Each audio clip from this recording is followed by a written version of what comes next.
Est-ce que vous m'entendez bien? Ouais? Ah, je vais parler plus fort. Ok. Bonjour à tous. Nous sommes ravis, Miguel et moi, de vous accueillir cet après-midi devant nous et devant nos écrans pour évoquer ce thème qui est si important pour nous, le sport.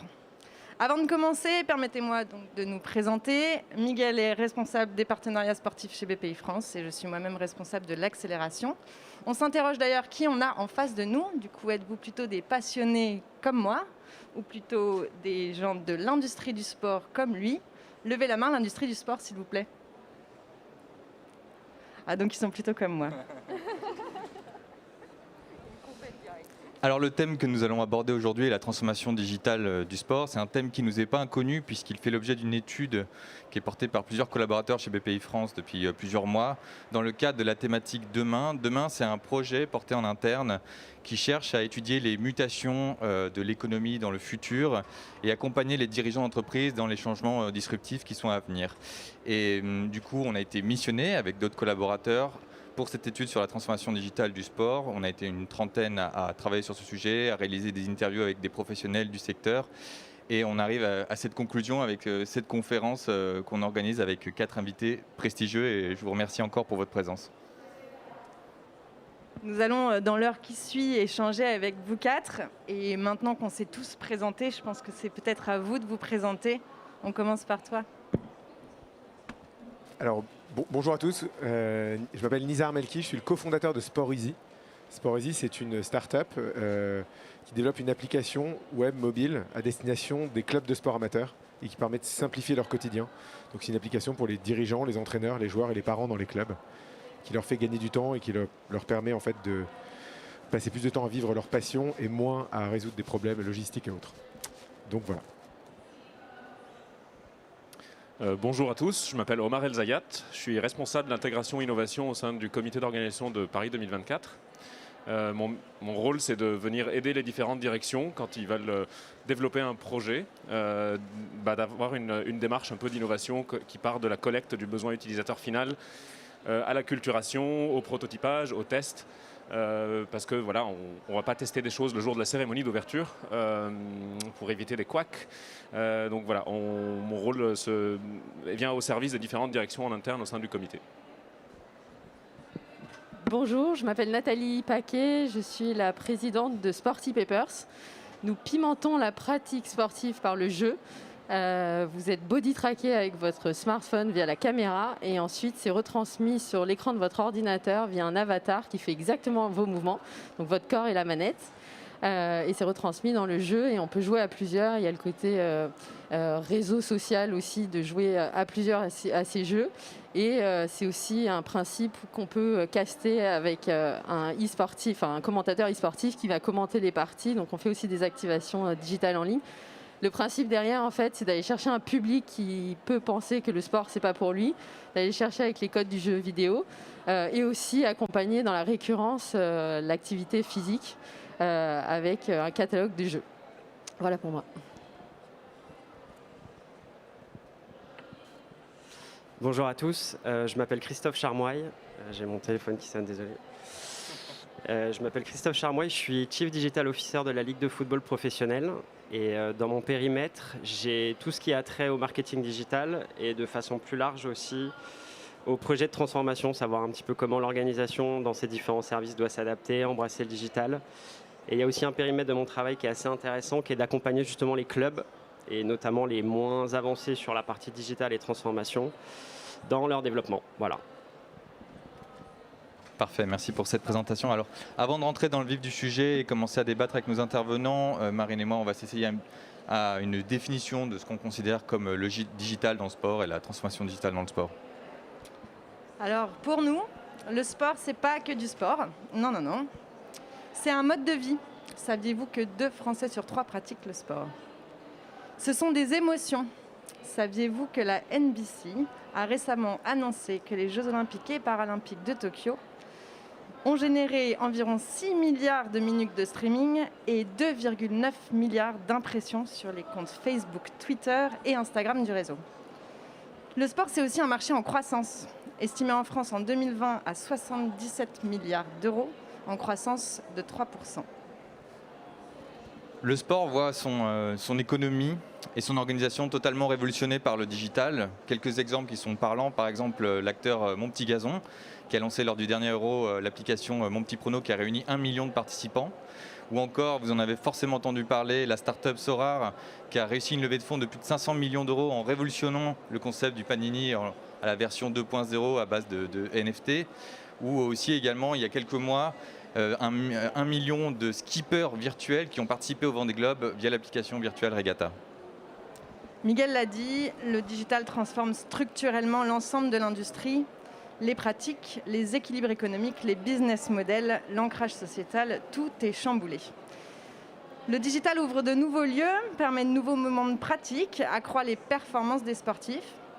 Il fait émerger de nouvelles disciplines, estompe les frontières entre sport traditionnel et nouveaux sports virtuels, ouvre les barrières. Il donne aux fans un rôle augmenté, central. Vous, nous, on a tous aujourd'hui plus de pouvoir. Est-ce que ce n'est pas une façon de nous réengager ? Donc, comme vous pouvez le constater, le digital provoque énormément de mutations différentes dans l'écosystème du sport. Nous, à BPI France, on a décidé d'en retenir 4 que je vais vous lister. La première, c'est le sport à domicile, ou comment le digital a supprimé les frontières de la pratique sportive. Le deuxième, c'est le fan acteur, ou comment le digital a positionné le fan comme élément central de la performance sportive, bien avant même les joueurs ou les sportifs eux-mêmes. Vous avez ensuite la marque athlète, ou comment aujourd'hui les sportifs professionnels drainent des communautés autour d'eux qui font d'eux-mêmes des marques et qui participent à l'essor d'autres marques, par exemple de structures sportives. Et le dernier, c'est bien sûr le développement du sport virtuel, voire même du e-sport, qui est une pratique qui a complètement explosé ces dernières années. Alors en préparant cette table ronde, on s'est dit avec Miguel, la bonne idée c'est peut-être de partir de ces 4 mutations qu'on a relevées au moment de la matrice. Et donc on va commencer par la première. Le sport à domicile. Aujourd'hui, 24% des pratiques sportives se font à domicile. Vélo, fitness, tout cela devant son miroir, sa télé ou son portable, Nathalie. Et avec des milliers d'autres pratiquants dans le monde et en même temps. Bien sûr, ça a été renforcé par la crise sanitaire. Mais on est convaincu, c'est une tendance pérenne qui va s'inscrire dans le temps. Avec des gros acteurs US qui arrivent notamment sur le marché, on ne peut que le confirmer. Nathalie, on est en plein dans le cœur de ton activité. Est-ce que tu nous rejoins ? Est-ce que tu es d'accord ? Le sport à domicile ? Oui, je vous rejoins et peut-être en intro, quand vous parlez des 4 thématiques, moi ce que je vois dans ces 4 thématiques, c'est qu'on décloisonne beaucoup. Avant, il y a la pratique à domicile, la pratique extérieure, qu'elle soit en salle ou extérieure. Le fan, l'athlète sont des acteurs de l'expérience sportive. On parle de sport virtuel, sport physique, dans l'espace physique. Donc il y a vraiment ce décloisonnement et on le retrouve encore à domicile. Et effectivement, nous, on a développé une offre qui est à domicile, mais qui peut, on est at home, mais demain, on sera everywhere. Et le principe, en fait, c'est effectivement un nouveau terrain de jeu, mais pas nouveau dans le sens, on ne le faisait pas avant. Ce qui est nouveau, et je prends notre exemple, c'est qu'on amène la dimension sociale aussi à la maison, qui était une pratique plutôt individuelle. Le Covid a amené des acteurs comme les salles de sport à proposer une offre à la maison. Et on est justement dans ce décloisonnement et on est dans cette nouvelle offre qui est à la maison, qui est beaucoup plus riche parce que via le numérique, mais aussi parce qu'on recherche ce social à la maison, cette connexion d'être à plusieurs en même temps qu'on fait une pratique qui est personnalisée chez soi au moment où on souhaite le faire. Alors moi j'ai une question pour Omar. Omar, j'imagine que forcément les Jeux Olympiques et Paralympiques suivent de près ce phénomène. Quelle analyse vous tirez justement de ce développement du sport à domicile ? Est-ce qu'il y a une stratégie de votre côté qui se met en place par rapport à ça ? Déjà, c'est une très bonne chose parce que ça rentre complètement dans nos engagements sur le fait d'essayer de faire bouger plus. Donc ça nous rassure complètement et c'est en lien avec ce que le gouvernement propose aussi ici en France et ce que l'OMS recommande, etc.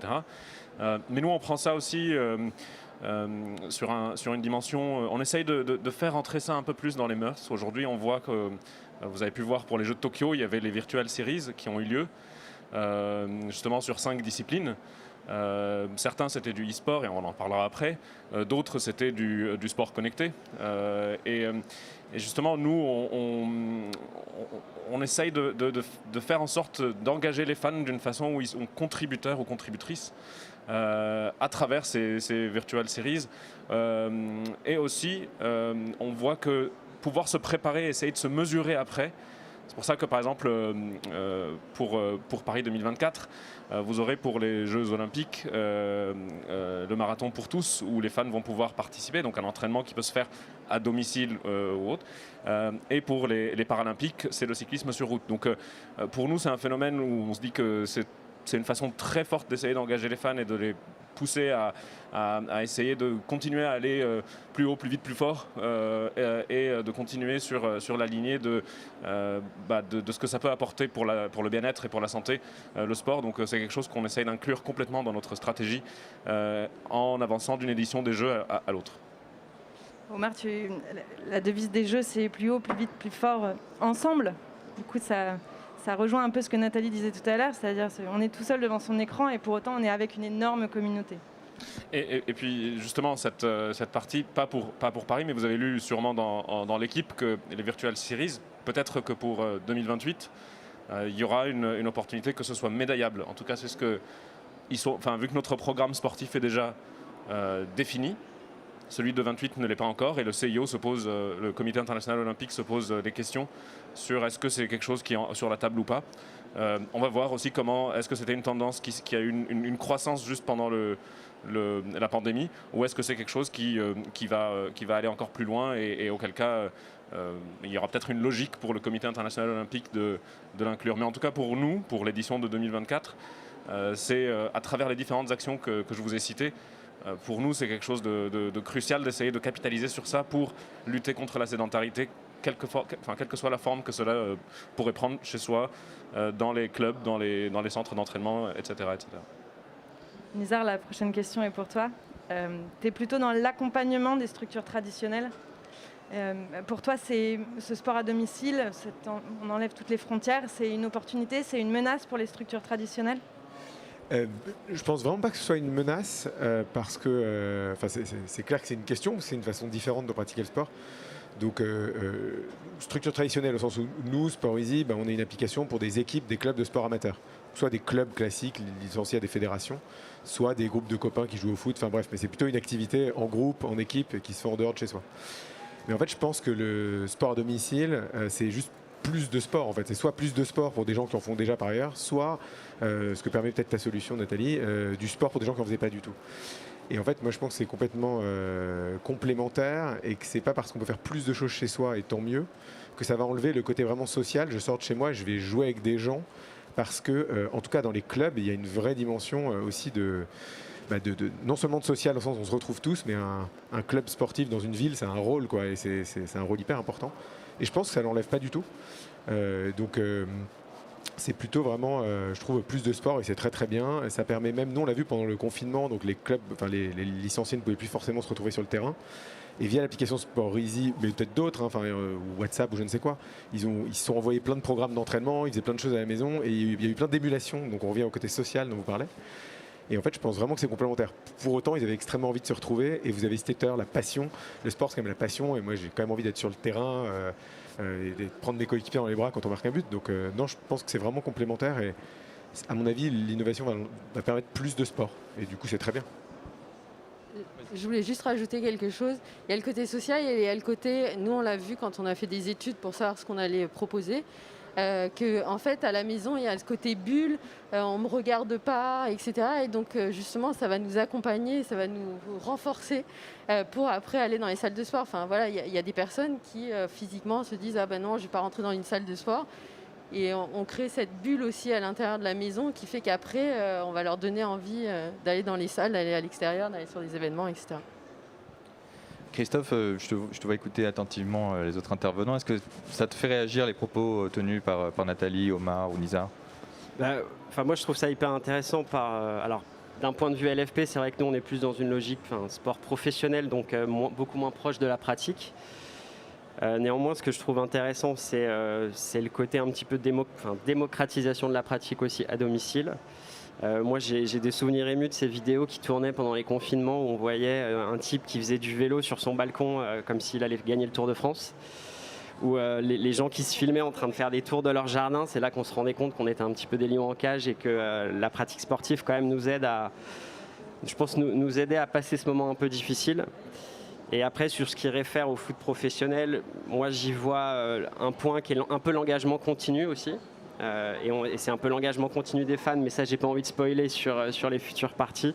Et il y a notamment aussi toute la partie e-sport, mais je sais que vous en parlez après, donc je fais pas de spoil. Parfait. Du coup, on va avancer sur la deuxième mutation qui sont les fans acteurs. Donc je reprécise, le digital vraiment est en train de positionner le fan comme la pièce centrale de la performance sportive, des compétitions. On le voit avec par exemple de nouvelles disciplines sportives qui peuvent se développer comme le basket 3x3 avec ses formats instagrammables. Vous avez également des compétitions comme la Formule I avec le Fan Boost. Donc c'est un phénomène vraiment qui cherche à développer un maximum d'interactivité entre le sport et le fan. Et là-dessus, je pense qu'on a pas mal de questions à poser. La première, c'est pour Omar. Omar, le fan acteur, c'est forcément un phénomène que vous prenez en considération, notamment avec l'arrivée de nouvelles disciplines lors des prochains Jeux Olympiques. Il y a déjà il y a l'arrivée de ces nouvelles disciplines pour permettre en fait à de nouveaux publics de découvrir en fait les sports traditionnels et aux fans des sports traditionnels de découvrir ces nouvelles disciplines là. Mais le côté fan acteur, bien sûr, les exemples de Formula I, c'est quelque chose de très intéressant. C'est un peu plus compliqué pour les Jeux Olympiques et Paralympiques de donner 1 mètre de plus pour un saut. Enfin, je vois difficilement comment on peut, même si on aime bien l'athlète en question, je vois difficilement, ou le javelot, je vois ça un peu difficilement à mettre en place. Mais par contre, le fait de faire en sorte que vous et moi, enfin moi je peux pas parce que j'ai pas le droit, mais vous avez la possibilité de participer dans les mêmes conditions, le même jour, des épreuves, ça c'est quelque chose où on veut que le fan soit vraiment acteur et qu'il puisse vivre la même chose que les athlètes vont vivre dans les conditions de la compétition pendant les Jeux Olympiques et Paralympiques. Donc le rôle des fans à travers les engagements qui peuvent être faits dans le club, avec terre de jeu, etc.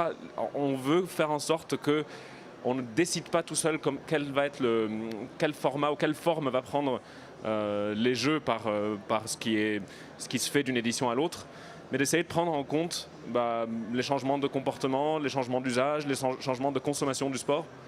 Et c'est pour ça qu'on met en place ces actions clés, selon nous, pour pouvoir répondre justement et rendre le fan acteur pour que les jeux soient toujours en adéquation avec le besoin des spectateurs aujourd'hui et de maintenir cet engouement et cet intérêt pour cet événement. Et de faire vivre une expérience aussi, non ? Complètement. Et surtout, réussir à faire vivre une expérience à quand même 4 milliards de téléspectateurs. Enfin, il faut s'adapter. Enfin, on ne peut pas se dire non, mais en fait, ils vont nous suivre. Non, ça ne marche pas toujours comme ça. Et le fait de donner cette possibilité à ce qu'ils puissent sentir qu'ils touchent des mains les jeux, pour nous, c'est crucial pour rester, comme disent les Anglais, relevant par rapport au monde d'aujourd'hui, quoi. Christophe, est-ce qu'à la Ligue, vous essayez aussi de redonner du pouvoir aux fans ? Et si oui, comment vous le faites ? En fait, c'est ce que je disais il y a quelques secondes. On part du constat aussi qu'il faut un engagement continu des fans. Je pense que le football a peut-être longtemps vécu dans une espèce de petite bulle en se disant on est le sport roi, on est intouchable, on sera toujours un contenu premium. Le football reste un contenu premium. Après, aujourd'hui, il faut essayer de se mettre dans une logique où maintenant, le digital a apporté toutes sortes de sollicitations, des flux, un manque d'attention continue. Donc, on est obligé un petit peu de mobiliser les fans sur nos contenus. Et pour un petit peu essayer de créer un intérêt, il faut les engager. Et quand je dis les engager, c'est par exemple, nous, on est parti du principe qu'on a des matchs les week-ends, mais il faut trouver des mécaniques pour les engager pendant la semaine. Donc c'est des contenus chauds, des contenus froids, de la gamification. C'est toute une grille qu'on a fait pour que notre championnat vive 7 jours sur 7. Et au-delà de l'engagement, je pense que ça ne suffit pas. Ensuite, le digital permet effectivement, déjà les réseaux sociaux de base permettent de donner leur avis. On parlait de mon petit gazon tout à l'heure, c'est quand même un premier niveau pour se mettre dans les pieds d'un entraîneur et de composer son équipe. Et ensuite, le petit bonus, c'est qu'effectivement, on peut chambrer ses amis. Mais il y a de plus en plus de mécaniques digitales qui permettent à des fans de prendre des décisions, de s'impliquer. Et là, je parle des activités qui sont plutôt courantes. Et si je me projette un petit peu sur l'innovation, tu en as parlé rapidement tout à l'heure, mais quand on parle de Sorare, c'est les crypto-actifs, c'est les NFT. Donc les NFT, je pense que c'est quelque chose d'assez nouveau. Déjà, ça l'était pour moi encore il y a quelques mois, ça l'est peut-être encore pour vous. Mais c'est quand même, on parle d'un actif numérique qu'on peut donner aux fans, enfin qu'on peut vendre même aux fans pour qu'ils puissent s'approprier une partie de l'histoire, une partie du storytelling des compétitions. Donc on leur donne quelque chose, on leur donne la sensation d'être acteurs. Et ça va être une tendance assez lourde pour l'industrie du sport, mais pas que, parce qu'il y a beaucoup d'industries qui vont en profiter et de la blockchain de manière générale. Et le deuxième point qui est assez intéressant, et là on est vraiment dans le fan-acteur, alors avec différents niveaux d'interprétation, mais il y a une boîte qui s'appelle Socios.com qui a lancé un fan token. Et un fan token, c'est un truc tout bête à l'origine, c'est un token qu'on commercialise à destination des fans. La contrepartie, c'est que plus vous avez de tokens, plus vous avez une part de voix qui peut exister dans les décisions de l'entreprise. Donc, alors quand je parle décision du club, on n'a pas la possibilité de dire je veux tel attaquant samedi ou j'aimerais que tel joueur dégage sur le banc. Mais est-ce qu'on peut choisir la couleur du maillot peut-être? Voilà, mais effectivement, ensuite il y a des contreparties. Alors la couleur du maillot, je pense que c'est encore un peu engageant parce que les équipementiers peuvent être assez rudes là-dessus. Mais une musique d'entrée, le PSG avait l'exemple de quel joueur sera sur la jaquette FIFA. Donc ça donne un début de contrepartie. Après, libre à chacun de savoir si ces contreparties sont un peu artificielles, mais en tout cas, ça crée un paradigme et une relation entre l'ayant droit, le club et le fan, où il y a un token qui permet de gamifier la relation et qui, d'une façon ou d'une autre, là aujourd'hui c'est des contreparties, mais va engager les fans et va lui donner la sensation de faire partie de l'écosystème. Quand tu parles de token, tu engages une certaine partie des fans, une certaine population des fans. Est-ce que, aujourd'hui, il y a quand même beaucoup de générations, la passion du sport, l'engagement du sport, tu n'engages pas les fans de la même façon. Est-ce que tu as différentes stratégies en fonction de l'âge des fans, de la génération des fans? Nous, on raisonne effectivement, on était parti d'un constat en 2018 que l'âge moyen du spectateur qui va dans les stades, il était autour de 40 ans, tout stade confondu en France. Que l'âge moyen de l'abonné Canal+ à l'époque, puisque Canal+ c'est notre diffuseur exclusif, il avait quasiment 50 ans. Donc on se disait que les personnes qui étaient exposées de façon très premium aux produits Ligue 1 et aux produits Ligue 2 par extension étaient quand même des gens, alors je vais employer d'un certain âge, mais ne vous braquez pas, moi j'ai presque 40 ans. Mais c'est plus de se dire que effectivement le digital a contribué à aller chercher les générations plus jeunes, les engager de façon assez différente. Ensuite, nous, on a essayé de donner un rôle à chaque canal, c'était important. Twitter, c'est quelque chose sur lequel on capitalise sur le live. YouTube, on est en post-journée. Facebook, on est en fil rouge. Instagram, il y avait le côté, effectivement, aujourd'hui très illustrations. Et maintenant, avec les stories, on peut raconter des vraies histoires sur Instagram. Mais l'objectif, effectivement, du digital, ça a été de s'adresser à des cibles plus jeunes et de leur proposer le contenu qui va bien sur la plateforme qui va bien. Nizar, tu es cofondateur de Sportizy, mais tu as également lancé le collectif Sportech, qui est un regroupement de startups qui évolue dans l'industrie sportive. Justement, par rapport à ce phénomène de fan-acteur, qu'est-ce que tu peux nous dire sur le positionnement de la Sportech en général, sur cette mutation? Est-ce qu'il y a des acteurs qui émergent? Oui, effectivement, il y a énormément d'innovations, de startups innovantes dans ce domaine-là du sport, c'est-à-dire la fan experience, comme on dit. Et en effet, quelques secondes de contexte, on a créé, alors pas seul, j'ai créé avec plein d'autres startups, un collectif qui s'appelle Sportech France et qui regroupe les 80 startups et scale-up qui se sont un minimum développés, pour faire simple, il y a des critères mais qui ne sont pas au stade du tout début de la boîte mais qui sont un peu développés. Et dans ces startups, il y en a qui sont sur la pratique sportive amateur, un peu comme nous. Il y a aussi pas mal de startups autour du sport pro et un troisième axe qui est vraiment le fan. Et dans ces startups, il y en a un peu deux types, et je vais donner des exemples.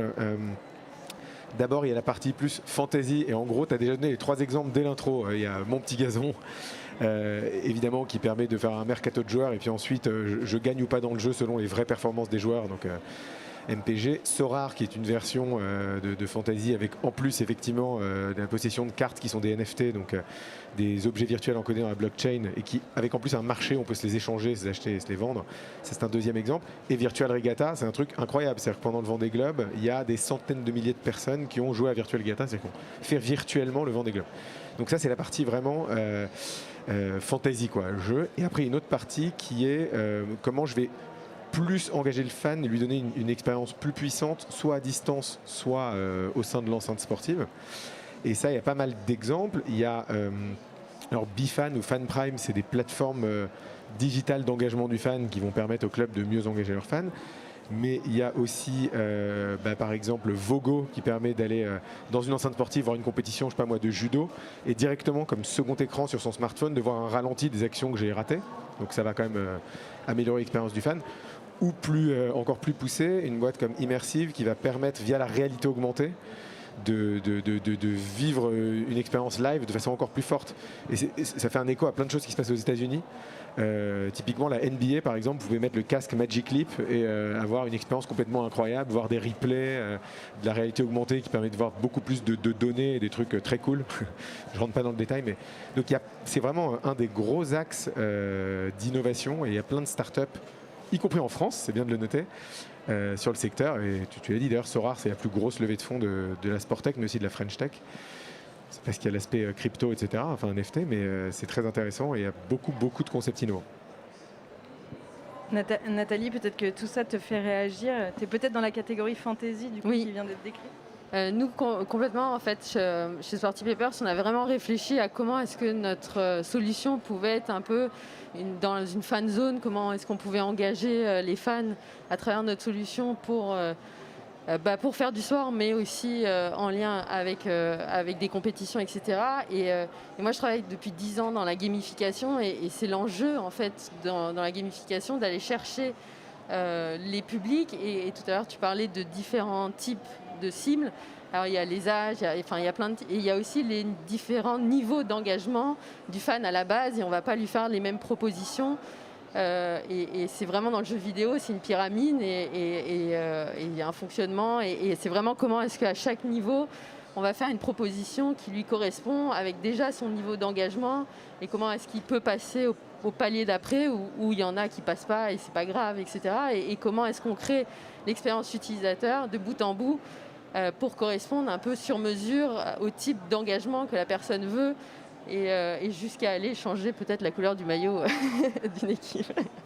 Non, on est sur une expérience ultra personnalisée et c'est très intéressant. On aurait encore plein de questions à poser sur le fan acteur, mais je vois que le temps tourne. Du coup, on passe à la troisième mutation, si ça vous va. On va parler de la marque athlète. Ronaldo bouge 2 bouteilles de coca, c'est moins 4 milliards de dollars en bourse. C'est ça la marque athlète. C'est la puissance décuplée d'une marque grâce au digital et donc c'est la troisième mutation. Le combat se fait pas seulement sur le terrain physique, mais ça se fait bien en digital. Messi annonce son transfert à Paris, 917 000 likes en 17 jours. Ronaldo annonce le sien à Manchester, 922 000 likes en 40 minutes. Et c'est pas que dans le foot. En NBA, LeBron James retourne au Cleveland Cavaliers, devient plus qu'un athlète. Il a un impact de 500 millions de dollars sur l'économie de la ville. Avec le digital, le sportif professionnel est donc bien plus qu'un athlète. C'est une marque, un média. Ça l'était déjà avant le digital. Il y a 20 ans, on avait déjà des marques, notamment en NBA. Aujourd'hui, c'est décuplé. On vient de le dire, Christophe, la première question est pour toi. On vient de le dire, l'arrivée de Messi booste la marque de Paris, indirectement booste la Ligue 1. Quel impact, toi, tu vois ? L'impact, il est tout récent, mais il est déjà assez significatif et assez fou. Mais même déjà, juste pour l'anecdote, hier, j'étais sur un salon à Londres qui s'appelle Leaders, qui est un gros salon référent dans l'industrie du sport. Et la LFP avait un stand qui était habillé aux couleurs de la Ligue 1. Donc on met un peu nos top joueurs. Vu qu'on est quand même en Angleterre, on essaye de montrer un petit peu les grands joueurs. Les joueurs connus de notre championnat et Messi en premier lieu. Et c'était assez amusant parce qu'en fait, il y a des gens qui passent devant le stand et qui voient Messi avec le maillot du PSG et on les voit réagir comme si... ils le savent, mais ils n'avaient pas vraiment réalisé. Je pense que nous, on n'a pas vraiment réalisé au début. Et même moi, qui vais souvent dans des stades, la première fois que j'ai vu Messi, ça m'a fait quelque chose. Je me dis que c'était quand même Lionel Messi, c'est le meilleur joueur du monde. Mais au-delà de l'anecdote, et pour répondre à ta question, le mois d'août, sur nos plateformes digitales, donc on regarde un peu les KPI qu'on enregistre, c'est le reach, donc le nombre de personnes qu'on touche, le nombre d'engagements sur nos publications, le nombre de followers recrutés, et ensuite on regarde un peu le trafic organique qui est généré sur nos plateformes web et notre application mobile. Et on a aussi un petit KPI, c'est de regarder le nombre de followers qui est recruté et est-ce qu'ils viennent de l'international. Et le mois d'août, ça a été le record sur tous les KPI que je viens de parler. C'est assez explosif, notamment sur les comptes Facebook, Twitter, sur les langues espagnoles et sur les langues anglaises. Et pour vous donner aussi un autre exemple, c'est le mois record, et le deuxième mois record, c'était août 2017 et c'était l'arrivée de Neymar. Donc c'est dans le... Et là, je parle pour les chiffres qui concernent purement la Ligue, et donc les comptes Ligue 1. Je vous laisse imaginer, effectivement, c'est les chiffres que tu as cités à tout niveau sur les chiffres du Paris Saint-Germain. Mais oui, c'est stratosphérique.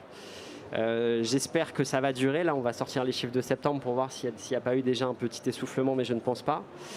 Et juste aussi, à titre d'exemple, pour que vous vous rendiez compte du phénomène, sur son premier match, il jouait à Reims. Le service presse de Reims n'a jamais reçu autant d'accréditation de journalistes. Ils ont été obligés d'en refuser les 3/4. La dernière fois qu'ils avaient fait salle comble en salle de presse, c'était pour le match de Beckham à Reims à l'époque où il jouait au PSG.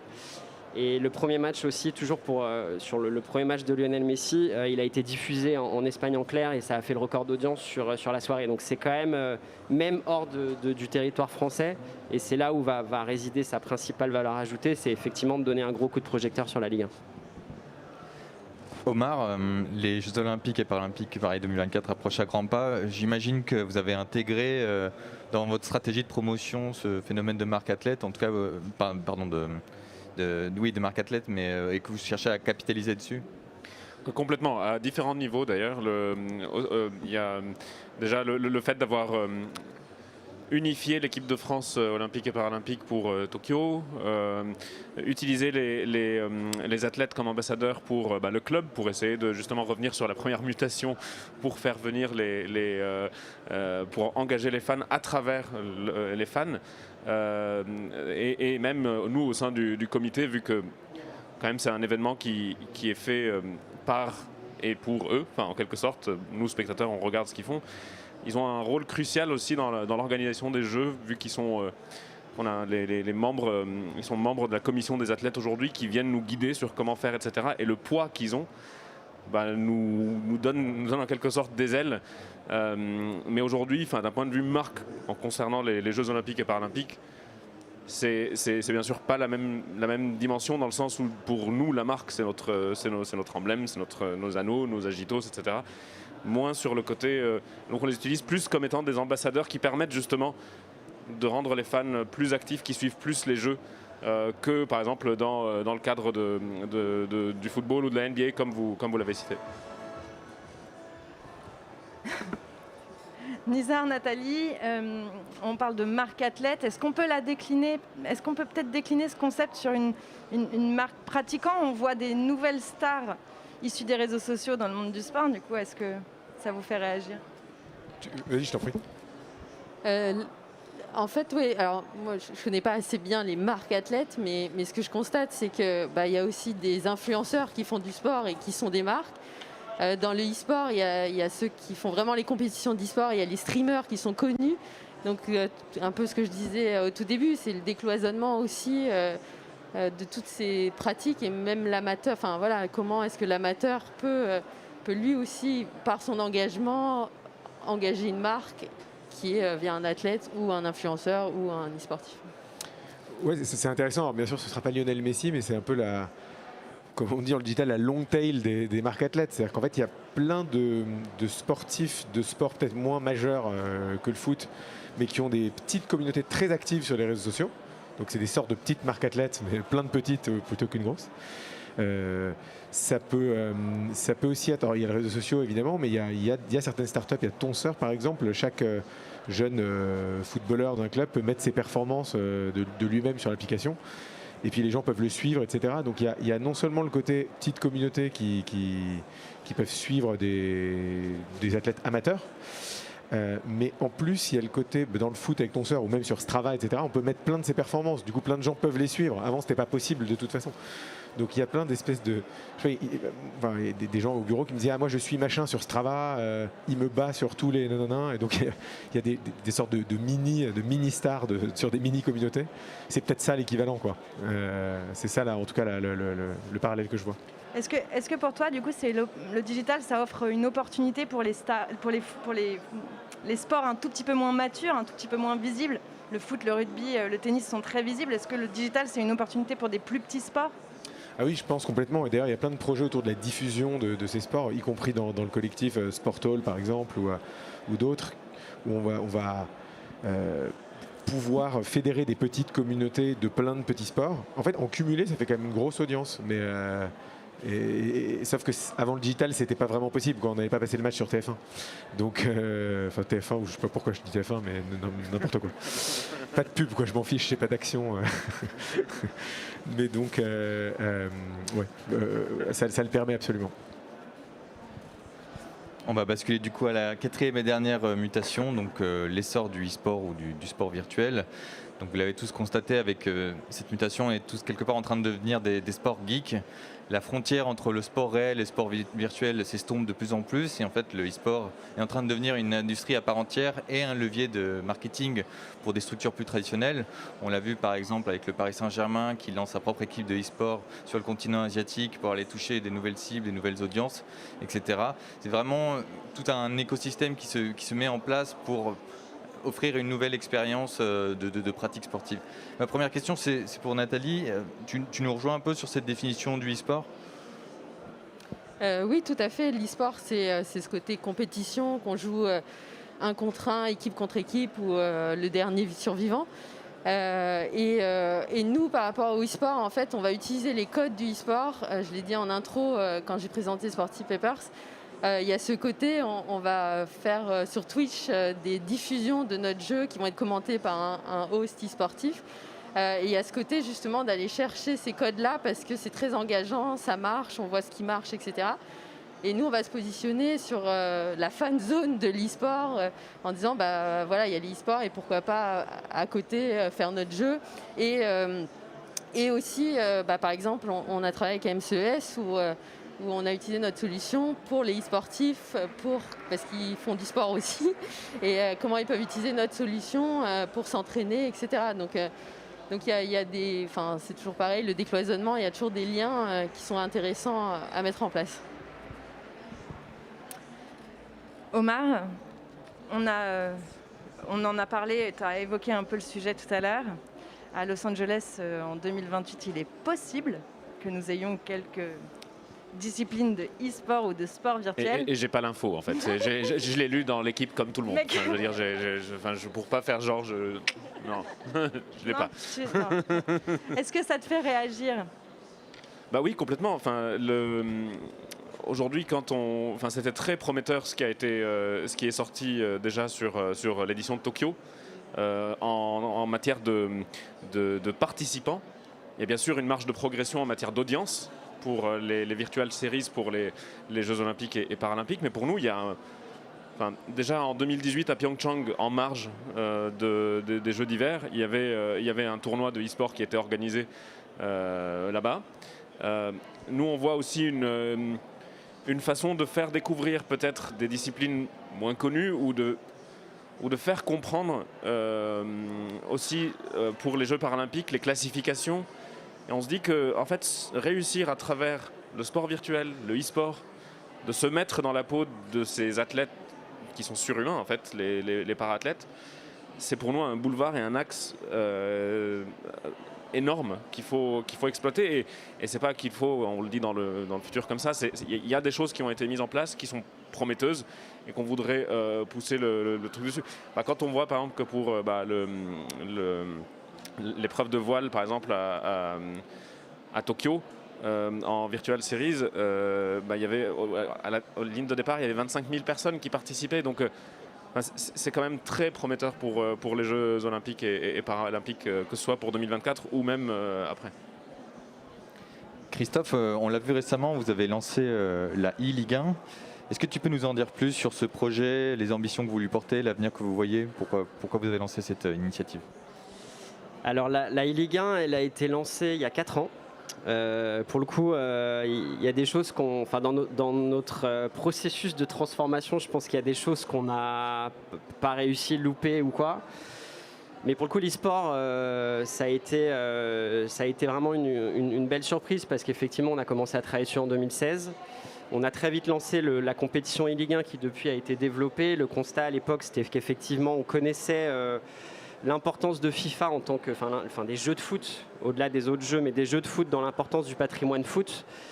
La sortie de FIFA, c'est toujours un gros événement. Il vient de sortir, toute la communauté s'agite un petit peu, et notamment maintenant la communauté des e-sportifs. Donc on a lancé la compétition un peu en mode test pour voir ce que ça allait donner. Et là, c'est déjà la 4e saison, donc ça valide le succès de l'épreuve. Et surtout dans la façon dont maintenant la compétition a trouvé sa place. À l'origine, c'était une e-Ligue 1 qui était dédiée uniquement aux joueurs professionnels, donc qui s'adressait à des joueurs professionnels qui jouaient sous la bannière d'un club. Aujourd'hui et depuis l'année dernière, on l'a démocratisé. On a lancé un deuxième layer de compétition qui s'appelle la e-Ligue 1 Open et qui est réservée pour le coup aux joueurs amateurs. Donc c'est vraiment essayer de faire une compétition qui est un peu plus grand public. On a eu 18 000 joueurs l'année dernière, donc pour une première année, c'était des beaux résultats. Ce qui a aussi beaucoup changé aussi dans l'approche, c'est qu'historiquement la e-Ligue 1 elle était diffusée sur beIN, donc beIN mettait effectivement des moyens de production pour mettre en avant la compétition sur ses antennes, mais c'est vrai que depuis l'année dernière on diffuse tous nos playoffs, toutes nos finales et des émissions annexes sur Twitch, et là pour le coup c'est effectivement des engagements, un niveau de viewing et d'engagement qui est beaucoup plus fort puisqu'effectivement la plateforme s'y prête. Donc il y a une vraie évolution du produit, et le dernier point pour le coup qui est un 3e layer de compétition qu'on lance cette année, qui va faire un petit peu le pont entre la partie pro et la partie amateur. Ça va s'appeler le e-Ligue 1 Challenge, et ça va être une période de scouting qui va commencer en février. Et l'objectif en fait, c'est qu'il y ait des joueurs qui viennent jouer et potentiellement se faire repérer par des écuries ou par des clubs. Donc c'est vraiment essayer de faire un lien entre ce monde amateur, démocratiser le métier de e-sportif, parce que maintenant il n'y a plus de doute, c'est un métier. Et effectivement, l'intérêt de la Ligue 1, au-delà de créer un produit entre guillemets de diversification, d'avoir une compétition virtuelle qui permet d'engager les fans différemment, c'est aussi de faire un lien entre eux, que ce soit pas juste une compétition très élitiste avec des professionnels, mais que ce soit aussi une démocratisation du jeu avec les amateurs. Avis aux amateurs de foot. Ça commence en novembre. Nizar, est-ce que dans le milieu que toi tu connais mieux, les structures traditionnelles du sport, est-ce que tu vois des nouvelles structures émerger pour s'occuper du e-sport? Est-ce que demain on aura des clubs de e-sport et ce sera très bien structuré comme ça l'est aujourd'hui? Alors, il y a clairement un début de mouvement. C'est pas encore très mature, mais je pense que oui, demain il y en aura, parce que nous on voit, en tout cas je vois 2 éléments. Nous sur la plateforme SportEasy, on voit certaines équipes ou clubs qui se montent avec comme sport e-sport et qui vont être ni des e-sportifs professionnels ni quelqu'un qui joue aux jeux vidéo seul de temps en temps. C'est un peu au milieu, c'est-à-dire c'est des groupes qui jouent régulièrement, voilà, comme dans un club mais de e-sport. Donc ça c'est un premier élément qui me fait dire que c'est un mouvement en cours. Le deuxième, c'est qu'il y a pas mal d'acteurs qui commencent à créer des structures hybrides de stages ou même de pratiques régulières avec du sport et du e-sport. Notamment, il y en a une que tu as citée, je crois que c'est pas MCES, voilà, justement, ça c'en est une. Parce qu'effectivement, je ne sais pas s'il y a des parents parmi vous, mais vous n'avez pas envie que votre enfant passe 15 heures de suite sur les jeux vidéo, ça c'est pas très intéressant. Par contre, le e-sport peut évidemment, en tout cas la pratique intelligente du jeu vidéo, peut développer plein de compétences, de même que le sport peut aussi apporter beaucoup de choses.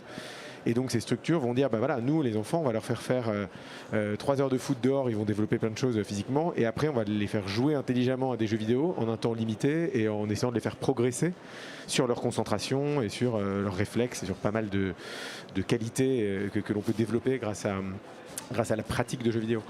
Donc ces structures hybrides, elles existent déjà. Il n'y a pas encore 18 000 acteurs, mais je pense que c'est un mouvement qui est en marche, en effet. Ouais. Alors nous venons de terminer de traiter les 4 mutations. Je voulais juste en guise de conclusion vous poser la question, est-ce que justement le fait d'évoquer les mutations de la digitalisation du sport, ça ne soulève pas un débat encore plus global sur l'innovation dans le sport? Et vous posez la question, c'est quoi votre vision d'avenir de l'innovation dans le sport?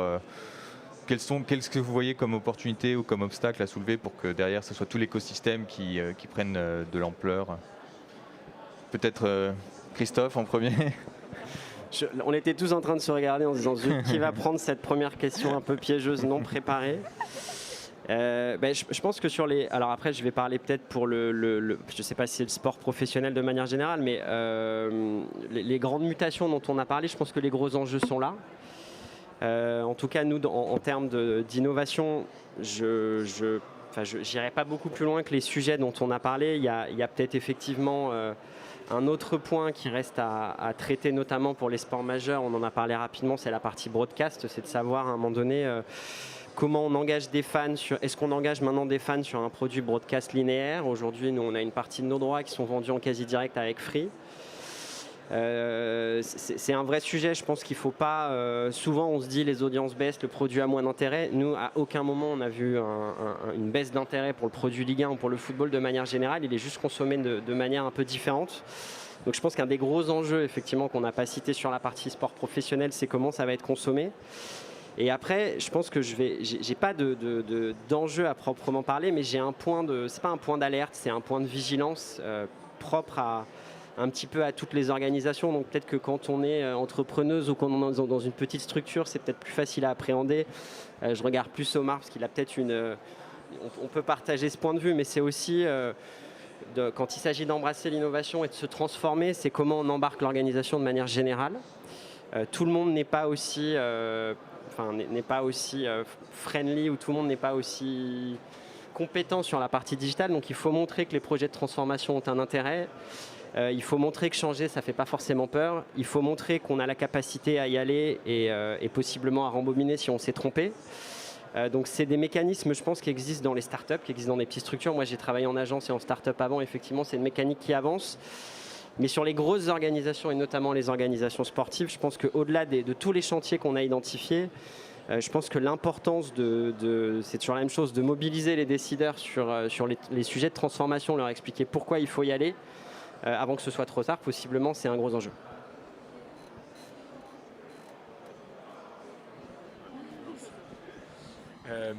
Oui, l'innovation. On a parlé de ces 4 thématiques. Vous aviez évidemment très bien travaillé. Donc, le e-sport, la marque athlète, le fan acteur et puis le sport domicile. Je pense dans l'innovation dans le sport, sur la pratique sportive, qui est le domaine que moi je connais le mieux, au-delà juste de la pratique à domicile, je pense qu'il y a soit sur les structures traditionnelles, les clubs, etc., une digitalisation qui se fait, mais qui est un mouvement majeur. C'est-à-dire dans 10 ans, tous les clubs utiliseront des applications pour que ce soit plus facile, de Sportizy ou d'autres, plus facile de s'inscrire, de gérer ma pratique en ligne, comme tout ce que je fais dans ma vie par ailleurs. Donc, soit digitalisation des structures traditionnelles, soit plus de flexibilité dans ma pratique, à domicile, mais pas uniquement en fait. Je peux pratiquer de façon hyper différente, je pratique beaucoup plus en entreprise parce que mon entreprise l'encourage. Donc je peux participer trouver des gens sur Internet pour pratiquer d'une façon différente que dans le club traditionnel de ma ville. Donc la conséquence de toutes ces nouvelles façons de pratiquer, à mon avis, et qui est bonne, alors là c'est pas l'innovation que je traite, c'est sa conséquence, et je pense qu'il y a plus de pratiques de sport. Donc au final, l'innovation permet plus de pratiques de sport. Et si on divise le sport en le sport qu'on pratique, le sport qu'on regarde, effectivement, il y a plus d'innovation, ça fait plus de pratique. Et plus d'innovation, ça fait aussi plus de consommation du sport parce qu'on va le consommer complètement différemment. On a parlé de réalité augmentée, etc. Peut-être pas assis sur mon canapé, regarder 1h30 de foot. Ce sera peut-être un peu différent la façon dont je le regarde et dont je le consomme. Mais je vais le consommer beaucoup plus, je pense. Donc, à mon avis, les conséquences de l'innovation, c'est ça. Et donc, c'est plutôt bien. Voilà.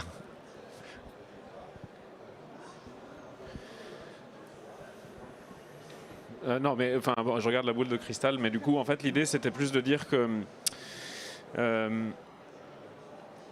bien sûr, les 4 axes, je suis d'accord avec ce qui a été dit auparavant, mais je pense c'est ce qu'on a eu la chance tous les trois de vivre dans mon travail d'avant, quand on était tous les trois au tremplin. Moi, je travaillais au sein du tremplin. Et en fait, si jamais on se déconnecte complètement des signaux faibles qui existent aujourd'hui par les entreprises qui sont en train d'être créées, quand Nizar était arrivé au tremplin au départ, il y a beaucoup de gens qui disaient oui, d'accord, c'est sympa. Mais aujourd'hui, SportEasy est une entité qui aujourd'hui joue un rôle crucial aujourd'hui dans le sport amateur, et plein d'autres entités qui ont été citées, que ce soit dans Sporttech France ou dans les entreprises du tremplin ou ailleurs dans le monde, dans tous ces secteurs-là. Et là où je veux en venir, c'est que c'est pas parce qu'on est dans une organisation type LFP, Paris 2024, la FIFA, etc., qu'on sait tout. En fait, si on arrête d'observer les tendances du marché, si on arrête d'observer comment se comporte l'utilisateur final, quelle est notre cible et qu'est-ce qui est en train de se développer à droite, à gauche, c'est qu'on est complètement en inadéquation avec le marché. Donc pour moi, les mutations, on ne peut pas les prévoir tout de suite, mais il faut continuer à tester. Et comme tu le disais très bien, c'est pas grave si on échoue de temps en temps. Tant qu'on ne teste pas, on ne saura pas le résultat et on restera derrière nos slides, nos PowerPoint, nos Excel, nos pondérations, etc., etc. Donc en fait, là où je veux en venir, c'est que ces 4 tendances sont ce qui semble être la tendance de ce qu'on a pu observer, ou moi personnellement aussi j'ai pu observer sur les 4-5 dernières années. Mais il y en a certaines qui sont tombées, d'autres qui ont continué à avancer. Mais tout ne doit pas être autour de simplement la partie digitale, c'est beaucoup l'usage, c'est beaucoup ce que dit l'utilisateur final qui lui est le roi, parce que c'est lui qui dit derrière qu'est-ce que les annonceurs devraient faire, les détenteurs de droits devraient faire, les organisateurs d'événements doivent faire. Donc si on ne prend pas ça en compte, on meurt en fait, tout simplement. On redonne le pouvoir à l'utilisateur final, on l'écoute, on lui fait vivre une expérience, on le rend acteur pour les réengager, et c'est tout ça qui fera que... Et on en tire des leçons de ça, en fait. Et on en a une vision entrepreneuriale. On Absolument. teste, on apprend. Absolument. Absolument. Oui, je partage tout ce qui a été dit par mes collègues, et peut-être de mon prisme pour rajouter, un des enjeux qui me paraît important, c'est qu'on décloisonne, et après il va falloir aussi créer les passerelles, et comment est-ce qu'on passe de tel type d'engagement à tel type de pratique, découverte des pratiques, etc. Le numérique, on l'a dit, permet d'être beaucoup plus proche, et comment justement on accompagne toutes ces pratiques, et comment est-ce que, tout ça c'est aussi de l'interaction, quel niveau d'interaction on donne, à quel moment, etc. Il y a plein d'enjeux là-dessus. Et peut-être, et tu l'as dit aussi, c'est l'important, c'est l'utilisateur final, et comment cet écosystème se répond, et il y a plein d'applications, comment est-ce qu'on crée des liens aussi entre les applications pour ne pas en avoir 40 000 sur son téléphone. Il y a plein d'enjeux qui sont à l'expérience utilisateur, qu'elle soit la plus fluide possible, et des fois c'est pas digital, et tant mieux. Parfait, il nous reste 7 minutes avant la fin de cette conférence. On va prendre quelques questions du public. Oui, monsieur.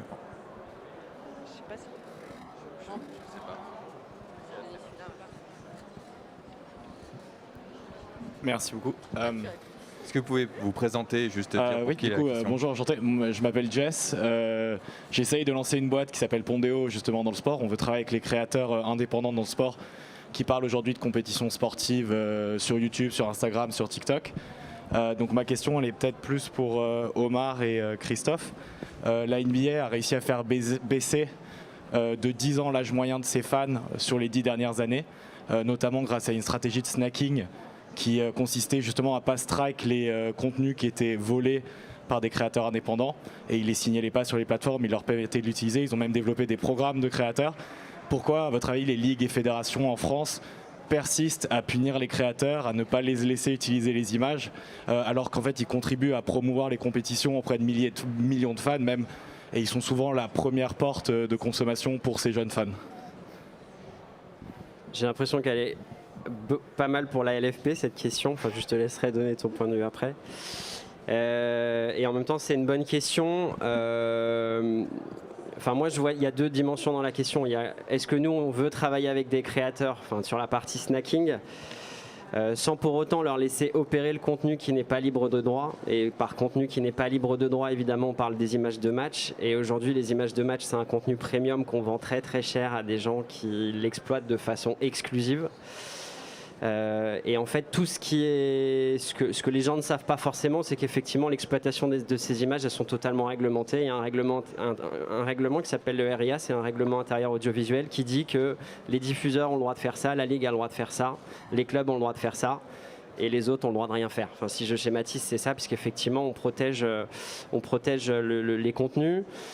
On a quand même été un petit peu plus permissif sur certaines plateformes, notamment YouTube, où maintenant on laisse certains créateurs, enfin certaines pages reprendre des contenus de match et nous on va claimer le contenu. Donc ça nous permet de faire vivre ces contenus et de prendre entre guillemets du revenu par ailleurs. Mais je pense que quand je disais qu'il y a deux parties dans ta question, la première c'est sur la partie snacking, il suffit juste, nous on s'associe beaucoup maintenant avec des créateurs de contenu, donc aujourd'hui on a quasiment 50 personnes différentes qui nous créent du contenu. C'est pas des gens qui sont salariés de la LFP, c'est forcément des freelances ou des agences. Donc aujourd'hui évidemment on leur permet de créer du contenu pour nous et eux utilisent effectivement ce contenu sur leur plateforme. On a aussi intérêt à ce que ce contenu prospère. Et sur ensuite vraiment la partie réglementation, pourquoi le contenu se fait shooter. Parce qu'en fait, il faut savoir qu'on a une agence qui travaille pour nous et c'est très difficile pour l'agence de dire ça t'as le droit, ça t'as pas le droit. Donc en fait, ils ont une règle très simple, c'est que tous les gens qui ne sont pas whitelistés ne peuvent pas exploiter le contenu. Et aujourd'hui, qui est whitelisté, c'est principalement les clubs. Donc est-ce que c'est quelque chose qui est gravé dans le marbre? Je ne sais pas. Peut-être que passé 2024, on va revoir les règles. Et quand on parle de l'NBA, c'est un super exemple d'inspiration pour nous, mais c'est par définition une ligue qui a 10 ans d'avance. Donc peut-être que dans 10 ans, on aura laissé toutes les images libres de droit et tu pourras dire que tu auras été un précurseur dans la façon de voir les choses. Mais effectivement, aujourd'hui, c'est un sujet qui est un peu plus sensible parce qu'on délègue de l'exclusivité à nos diffuseurs. Voilà. Est-ce que du coup, cette exclusivité tue pas une forme d'innovation parce qu'il n'y a qu'un acteur qui peut se permettre de proposer de l'innovation justement autour du contenu, parce que c'est le seul à pouvoir l'utiliser? Non, la réponse est non.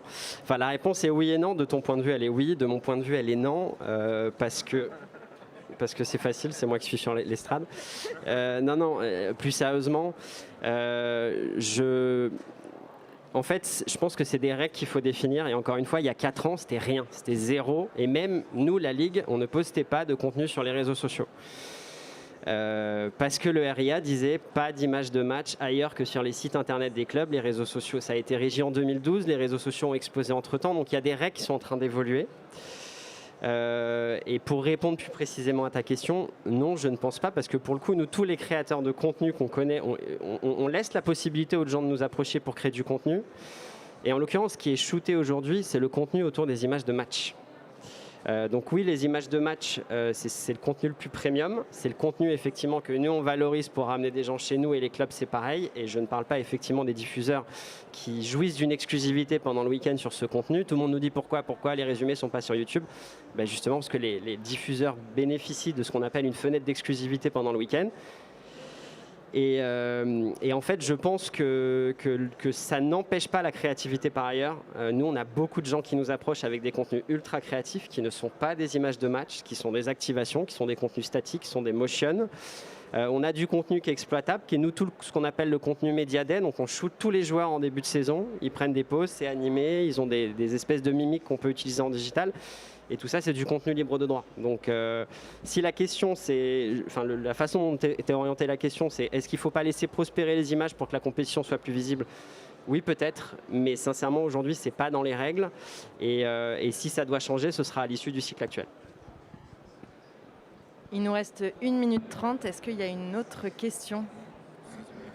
En fait, c'est copier-coller quasiment.